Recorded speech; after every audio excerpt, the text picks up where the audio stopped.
Morning. Morning Hello, po. good morning. I'm Tim. Presya Meka.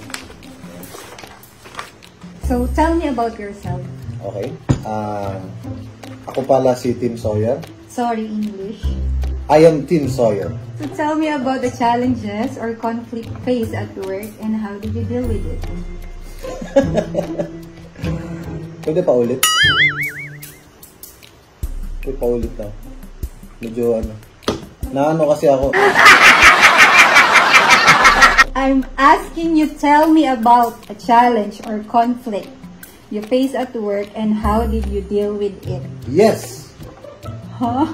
I face all the challenges. Whatever challenges na ibibigay niyo sa akin, i-face ko yan. Okay ba tayo? So, what is your greatest strength? My greatest strength is my muscle. Bakit? Asan ba makukuha yung strength? Di ba sa muscle? Sir, sorry Okay. but are you serious about your answers? I'm asking Ma'am, hindi you. naman po ako siguro. I'm asking you Teka lang. questions. Teka lang. Masyado ka lang na may personal eh. Hindi ako pumunta dito, madam, na nakasuit and tie ako, tapos sasabihin niyo lang sa akin, hindi ako seryoso sa ginagawa kong pag-a-apply ng trabaho dito. Masyado naman po tayong Continue the question. How did you hear about this position? Because of my friend po. Why are you leaving your current position at work? Your last job? Yung last job ko, Yeah. actually ma'am, What? if ever, this is my first ever job. So tell me about the time you made a mistake. First, I have many mistakes in my life.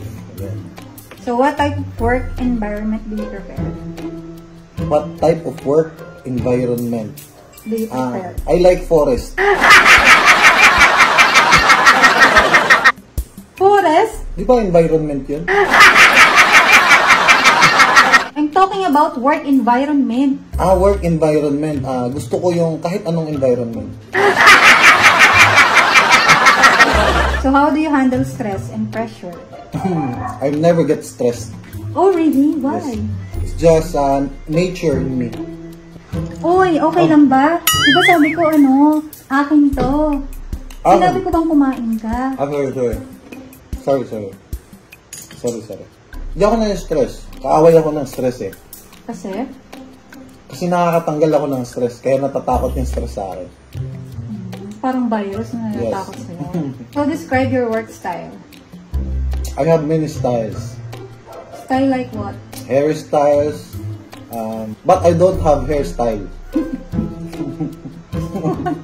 Because I don't have hair. You don't have hair. Yeah. So kalbo ka talaga. Inborn.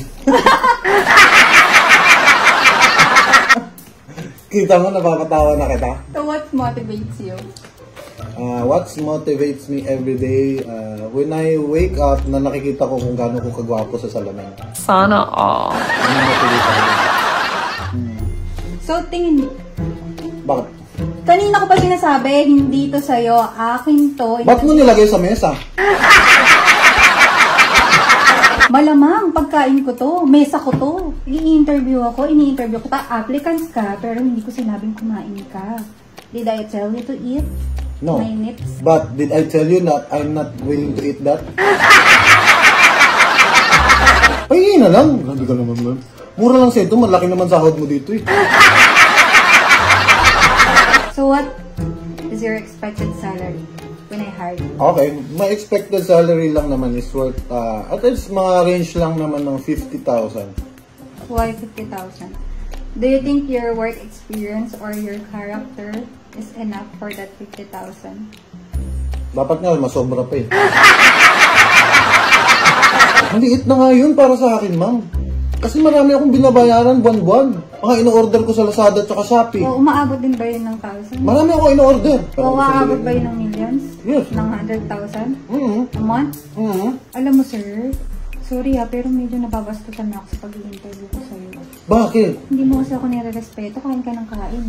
Madam, nire-respeto kita bilang isang HR. You are talking with the HR manager. And Yes. you are eating while doing this interview? Because you have food in the table. Yes, because this is my table.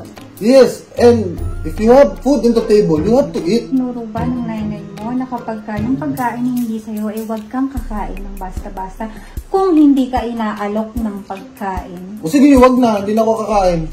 Last na. What is your passion? Hip-hop. Passion mo sa buhay. Di mo kasi kinaklaro eh. Ay, ako pa ngayon ang hindi klaro. Di mo kinaklaro. Dapat sinabi mo, passion, hindi fashion. Tingin mo, pumasa ka sa mga interview ng mga yung mga sagot mo, pumasa sa interview. Ba't maasim to? Alam mo, huwag ka nang magreklamo. Akin yan eh. Ang dami mong kailangan. Sira na ata yan? Nag-a-apply ka. Ano nga? Ayaw mo ba akong tanggapin? Ano pong magagawa ko? Hawak mo yung magulang ko. Paano kita hindi tatanggapin? Exactly.